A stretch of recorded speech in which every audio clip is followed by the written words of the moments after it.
नमस्कार मित्रांनो, मी ऋतुजा. तुम्ही पाहत आहात वन इंडिया मराठी. केंद्र सरकार जनतेसाठी एकामागून एक योजना काढण्याचा धडका लावत आहे. मातृवंदना योजना असो की लखपती दीदी योजना किंवा जनधन योजना, या सर्व योजनांनंतर आता तरुणांसाठी एक मोठी योजना येणार आहे. यामध्ये प्रत्येक महिन्याला 5,000 रुपये मिळणार असून आज आपण याच योजनेविषयी आपल्या व्हिडिओमध्ये चर्चा करणार आहोत. त्यासाठी हा व्हिडिओ शेवटपर्यंत नक्की पहा. केंद्र सरकार तरुणांसाठी एक नवीन योजना सुरू करण्याच्या तयारीत आहे. या माध्यमातून तरुणांना नोकरी मिळण्यासाठी मदत मिळेल, तर सोबतच त्यांना प्रति महिना 5,000 रुपयापर्यंत विद्या वेतनही देण्यात येणार आहे.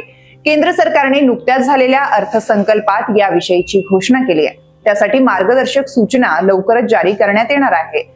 सरकार त्यासाठी एक खास पोर्टल सुरू करण्याच्या तयारीत असल्याच्याही बातम्या समोर येत आहेत. अर्थसंकल्पात 2024 मध्ये केंद्र सरकारने अंतवार्षिकता योजना प्रस्थापित केली होती. या योजनेची अंमलबजावणीची जोरदार तयारी सुरू आहे. राज्य सरकार कॉर्पोरेट मंत्रालयाअंतर्गत लवकरच इंटर्नशिप योजना सुरू करण्यासाठी मार्गदर्शक सूचना जारी करणार आहेत. पुढील आठवड्यात केव्हा पण ही योजना सादर करण्यात येऊ शकते. त्यासाठी एक स्वतंत्र पोर्टल सुरू करण्याची शक्यता पण वर्तवण्यात येत आहे. योजनेचा फायदा घेण्यासाठी तरुणांकडे काही पात्रता असणं आवश्यक आहे. त्यासाठी या योजनेचा लाभ त्यांना मिळणार आहे. या योजनेचा फायदा घेण्यासाठी उमेदवाराचं वय 21 ते 24 वयोगटात असावं. त्याच्या कुटुंबाचं वार्षिक उत्पन्न 8 लाखांपेक्षा कमी असावं.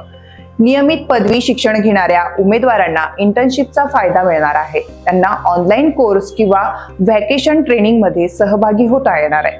या योजनेत तरुणांना कॉर्पोरेट जगताच्या गरजानुसार कौशल्य विकास कार्यक्रमाअंतर्गत नोकरी आणि रोजगार उपलब्ध करून देण्यास मदत करण्यात येईल. या योजनेत बड्या कंपन्या तरुणांना रोजगार उपलब्ध करून देतील.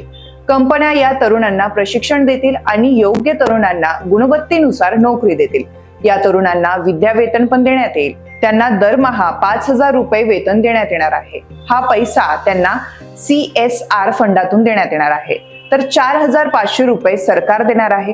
लवकरच ही योजना सरकार सुरू करणार आहे. त्यासाठी पोर्टल पण पुढील महिन्यात सुरू करण्याची शक्यता आहे. मित्रांनो, हा व्हिडिओ तुम्हाला कसा वाटला हे आम्हाला कमेंट करून नक्की कळवा आणि चॅनलला सबस्क्राईब करायला विसरू नका.